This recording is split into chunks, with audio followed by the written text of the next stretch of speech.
നമുക്കൊരു കഥ പറയാം. അതും നോർത്ത് ഇന്ത്യയിലെ ലക്നൌവിൽ ഒരു ക്രിസ്ത്യൻ കുടുംബത്തിന്റെ പശ്ചാത്തലത്തിൽ നടക്കുന്ന ത്രില്ലിംഗ് കഥ. ഇത് ജോൺ എന്ന യുവ ബിസിനസ്സുകാരന്റെ കഥയാണ്. ഒരു ദിവസം ജോൺ കണ്ണ് തുറക്കുമ്പോൾ കാണുന്നത് താൻ ഒരു ശവപ്പെട്ടിയിൽ കിടക്കുന്നതാണ്. ശരീരം മരവിച്ച് വായ തുറക്കാനോ കൈകാലുകൾ അനക്കാനോ പറ്റാത്ത അവസ്ഥ. പക്ഷേ അവന്റെ ചെവിയെല്ലാം കേൾക്കുന്നുണ്ട്, അല്ലേ? പുറത്ത് ചില ശബ്ദങ്ങൾ, അവന് പരിചിതമായ ശബ്ദങ്ങൾ.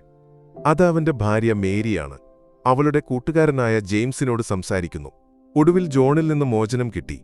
മേരി സന്തോഷത്തോടെ പറയുന്നു, ഇനി നമുക്ക് അവന്റെ സമ്പത്ത് മുഴുവൻ കൈവശമാക്കാം. ജെയിംസ് ചിരിച്ചുകൊണ്ട് പറയുന്നു, ഞാൻ പലതവണ അവനെ കൊല്ലാൻ ശ്രമിച്ചതാ, ഇപ്പോൾ വിജയിച്ചു. ജോണിന്റെ ഹൃദയം തകർന്നുപോയി. തന്റെ ഭാര്യ, താൻ ഏറ്റവും വിശ്വസിച്ച മേരി തന്നെ ഒറ്റുകൊടുത്തിരിക്കുന്നു. ശവപ്പെട്ടിക്കുള്ളിൽ കിടന്ന് അവന്റെ കണ്ണുകൾ നിറഞ്ഞു. പുറത്ത് ആളുകൾ അടുത്തുവരുന്ന ശബ്ദം കേട്ട് മേരിയും ജെയിംസും നിശബ്ദരായി. മേരി വിഷാദഭാവം നടിച്ച് ജോണിന്റെ ഓഫീസിലെ സഹപ്രവർത്തകരോട് സംസാരിക്കാൻ തുടങ്ങി. ജെയിംസ് അവന്റെ പഴയ സുഹൃത്തിന്റെ വേഷം കെട്ടി. ജോൺ ഓർത്തു, കുറച്ചു മാസങ്ങൾക്ക് മുമ്പ് മേരിയുടെ പെരുമാറ്റത്തിൽ അവന് സംശയം തോന്നിയിരുന്നു. പക്ഷേ അവൾ തന്നെ കൊല്ലാൻ പദ്ധതിയിട്ടിരിക്കുമെന്ന് അവൻ ഒരിക്കലും കരുതിയില്ല, അല്ലേ?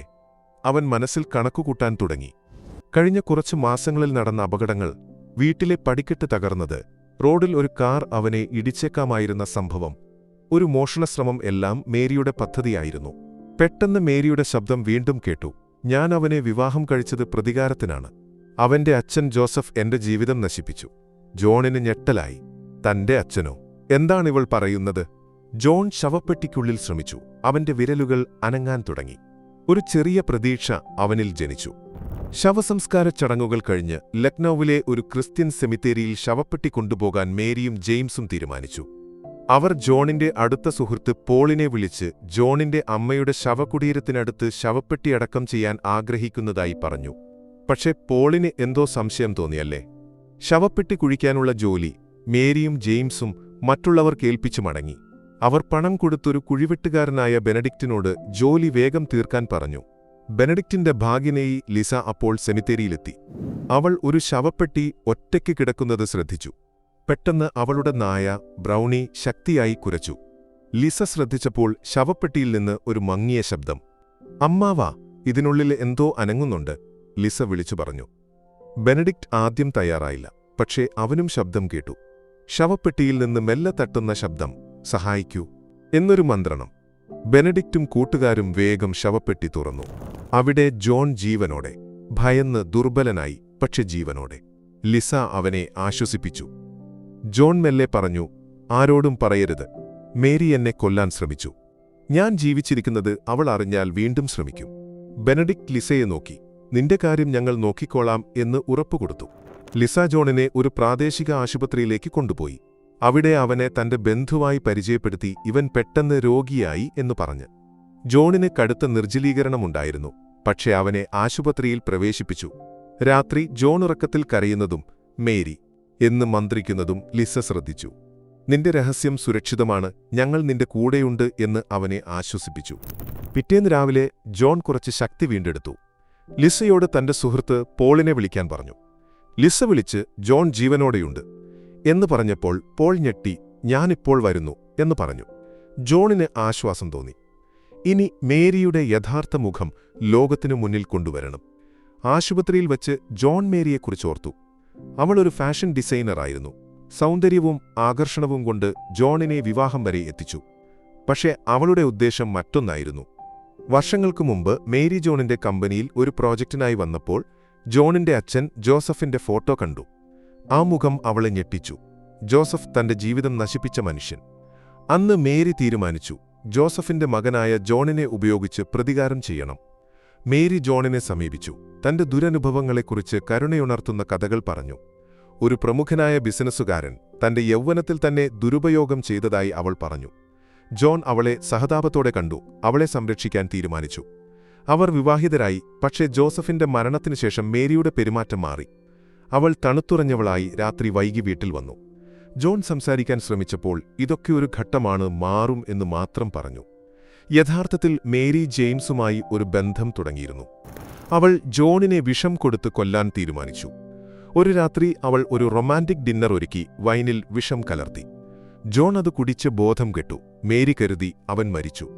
പക്ഷേ വിഷം അവനെ മരവിപ്പിച്ചെങ്കിലും കൊന്നില്ല. അവന്റെ ശവസംസ്കാര ചടങ്ങിനിടെ ജോൺ ശവപ്പെട്ടിക്കുള്ളിൽ ഉണർന്നു മേരിയുടെ ക്രൂരത മനസ്സിലാക്കി. ലിസയുടെയും ബെനഡിക്റ്റിന്റെയും സഹായത്തോടെ ജോൺ രക്ഷപ്പെട്ടു. ആശുപത്രിയിൽ ലിസ ജോണിനോട് ചോദിച്ചു, നിന്റെ ശരീരം എന്താണ് മരവിച്ചത്? ജോൺ പറഞ്ഞു, ഒരു വിഷമാകും, എനിക്കെല്ലാം അറിയാമായിരുന്നു, പക്ഷേ അനങ്ങാൻ പറ്റിയില്ല. ലിസ പറഞ്ഞു, ഒരു ന്യൂറോടോക്സിനോ മയക്കുമരുന്നോ ആകാം. നിന്റെ സുഹൃത്തിനെ വിളിക്കാം. പോൾ എത്തിയപ്പോൾ ജോണിന്റെ അവസ്ഥ കണ്ട് ഞെട്ടി. നിന്റെ കമ്പനി ഞാൻ ഏറ്റെടുക്കാം, എല്ലാവരും നിന്നെ മരിച്ചതായി കരുതട്ടെ, നമുക്ക് മേരിയെ പിടിക്കണം, പോൾ പറഞ്ഞു. ജോൺ, ലിസ, പോൾ എന്നിവർ ഒരു പദ്ധതി തയ്യാറാക്കി. ലിസ ഒരു മനഃശാസ്ത്രജ്ഞയായിരുന്നു. മേരിയെ വിളിച്ചു. നിന്റെ രഹസ്യം എനിക്കറിയാം. ജോണിനെ നീ ജീവനോടെ ശവപ്പെട്ടിയിൽ അടച്ചു. ഞങ്ങൾക്ക് പണം വേണം, അല്ലെങ്കിൽ എല്ലാം പുറത്തു പറയും. മേരി ഞെട്ടി. പക്ഷേ ലിസ അവൾക്ക് ഒരു സ്ഥലത്തേക്ക് വരാൻ പറഞ്ഞു. ജെയിംസിനെയും കൊണ്ടുവരാൻ ആവശ്യപ്പെട്ടു. പോൾ ഒരു പോലീസ് സുഹൃത്തിനെ വിളിച്ചു. ജോണിന്റെ അച്ഛന്റെ പഴയ സഹപ്രവർത്തകനായ ഒരു ഓഫീസർ. അവർ ജോണിന്റെ പഴയ വീട്ടിൽ ക്യാമറകളും റെക്കോർഡറുകളും സ്ഥാപിച്ചു. മേരിയും ജെയിംസും എത്തി. ലിസ പറഞ്ഞു, നിന്റെ കഥ എനിക്കറിയാം മേരി. 10 വർഷം മുമ്പ് നിനക്കൊരു കുഞ്ഞുണ്ടായി. അവനെ അനാഥാലയത്തിൽ ഉപേക്ഷിച്ചു. ജോസഫിനോടുള്ള പ്രതികാരത്തിന് ജോണിനെ വിവാഹം കഴിച്ചു. മേരി ഞെട്ടി. നിനക്കെങ്ങനെ എന്ന് ചോദിച്ചു. അവൾ ഒടുവിൽ തകർന്നു. എല്ലാം സമ്മതിച്ചു. ജോസഫ് എന്റെ ജീവിതം നശിപ്പിച്ചു. ജോൺ അവന്റെ മകനാണ്, അവനെ ഞാൻ ശിക്ഷിച്ചു. ഞാൻ വിഷം കൊടുത്തു, പക്ഷേ അവൻ ജീവനോടെ. ജോൺ അപ്പോൾ മുറിയിലേക്ക് കയറി വന്നു. മേരി ഭയന്നു വിറച്ചു. പോലീസ് ഓഫീസർ പുറത്തുവന്നു. മേരി, നീ അറസ്റ്റിലാണ്, കൊലപാതക ശ്രമത്തിന്. ജെയിംസിനെയും അറസ്റ്റ് ചെയ്തു. മേരി കരഞ്ഞു. ജോസഫ്, നിന്റെ കാരണം എന്റെ ജീവിതം തകർന്നു. ജോൺ ഞെട്ടലിലായിരുന്നു. ലിസ അവനെ ആശ്വസിപ്പിച്ചു. മാസങ്ങൾക്കു ശേഷം ജോൺ ലിസയുടെ സഹായത്തോടെ മനഃശാസ്ത്ര ചികിത്സയിലൂടെ കരകയറി. ലിസ അവനെ ഒരു അനാഥാലയത്തിലേക്ക് കൊണ്ടുപോയി. അവിടെ മേരിയുടെ മകൻ ജോസിയെ കണ്ടു. ജോൺ അനാഥാലയത്തിന് സഹായം നൽകാൻ തുടങ്ങി. പുതിയ ലക്ഷ്യം കണ്ടെത്തി. 1 വർഷം കഴിഞ്ഞ് ജോൺ ലിസയോട് തന്റെ പ്രണയം തുറന്നു പറഞ്ഞു. ഒരു മോതിരവുമായി അവൻ പറഞ്ഞു, നിന്റെ ജീവിതത്തിന്റെ ഭാഗമാകാൻ ഞാൻ ആഗ്രഹിക്കുന്നു.